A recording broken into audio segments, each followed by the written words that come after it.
Klaipėda yra trečiasis miestas pagal dydį Lietuvoje, tačiau šis miestas yra išskirtinis tuo, kad turi vienintelį uostą visoje šalyje. Klaipėdos uostas pasižymi tuo, kad jis yra neužšąlantis, universalus giliavandenis jūrų uostas, išdėstytas Klaipėdos sąsiauryje.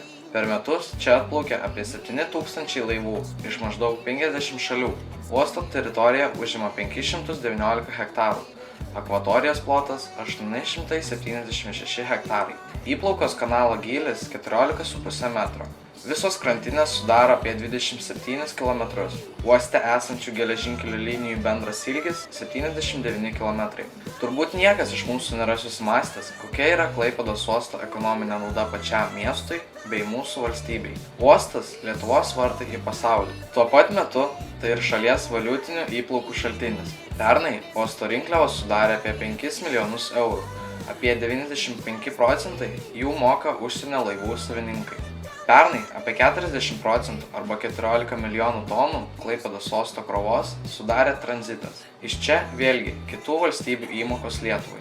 Nauda Klaipėdos miestui. Dažnai galime girdėti nuomonę, kad iš uosto paprastas klaipėdietis negauna nieko, išskyrus triukšmą ir nemalonius kvapus. Kita vertus, uostas duoda klaipėdiečiams apčiuopiamą naudą. Pirmiausia, tai darbo vietų. Klaipėdoje nedarbas yra vienas mažiausių šalyje. Pagal statistinį darbo užmokesčio vidurkį Klaipėda yra tarp pirmaujančių Lietuvoje. Didesnis gyventojų pajamos leidžia labiau tenkinti savo poreikius, mažinti psichologinį įtampą ir nusikalstamumą. Įvairūs kultūrinių ir mokymosi programų mainai tarp Europos ir pasaulio uostamiesčių plečia visuomenės išprusimo lygį. Nuo 1999 metų Klaipėdos uosto direkcija skyrė apie beveik 100 milijonų litų Klaipėdos gatvėms tvarkyti. Rekonstruota Lideikio gatvė su tęsiniu iki Liepų gatvės, nutiestas Jūrininkų prospektas, Agluonos gatvė, rekonstruota Dariaus ir Girėno gatvė. Uosto veikla skatino rekonstruoti Jakų žiedą, išplėtoti magistralę į Palangą. Taip pat Klaipėdos valstybinių jūrų uosto direkcijos direktorius teigia, kad per pastarosius 14 metų direkcija įvairiems miesto investiciniams ir socialiniams projektams skyrė 129 milijonus litų. Dar apie 50 milijonų litų Klaipėdai per praėjusius 10 metų skyrė įvairios uosto kompanijos, kaip Bega, Klasko, Klaipėdos konteinerių terminalas, Klaipėdos nafta ir kiti. Uosto direkcijos duomenimis pernai su uostu susijusios įmonės į valstybės biudžetą sumokėjo 42 milijonus litų gyventojų pajamų mokesčio.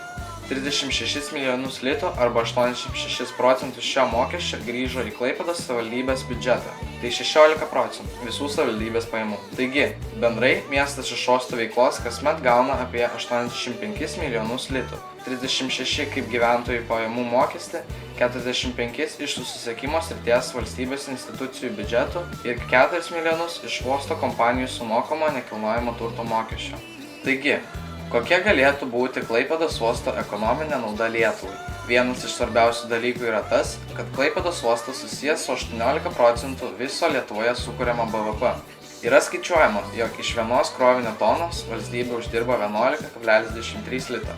Kadangi mūsų uosto krova kiekvienais metais vis auga, Lietuvos biudžetas kasmet padidėja apie 15 milijonų litų. Klaipėdos uostą turime vertinti ir kaip ekonominio stabilumo garantą.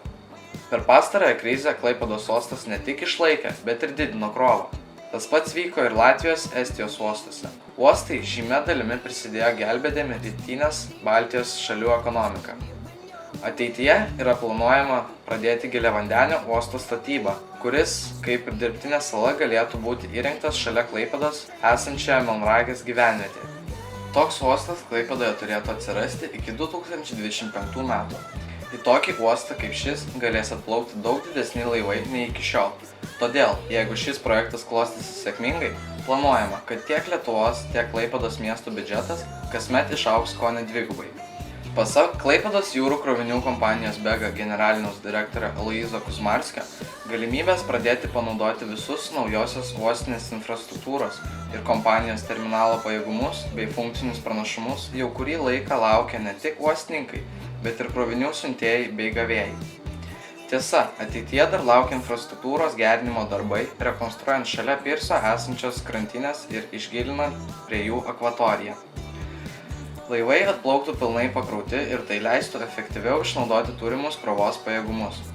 Pasiekus reikiamus gilius įgyvendinant šį projektą, investicijų į uosto infrastruktūros gerinimą bei atsipirkimą labai realus ir greitas procesas, todėl, kad atplaukiantis vienas didelio tonažo laivas pritraukia po 6-10 mažesnių laivų, kuriais išskirstomas atplukdytas krovinys. Tai ženkliai augina valstybės įmonės Klaipėdos valstybinė jūrų uosto direkcijos pajamas iš uosto rinkliavų. Naudą pajus ir akcinė bendrovė Lietuvos geležinkeliai, kurių paslaugų prireiks į NMS šalis išgabenant likusią krovinio dalį. Taigi, Klaipėdos uostas dar turi daug neišnaudotų galimybių, o jo plėtra atneštų naudos visai mūsų valstybei.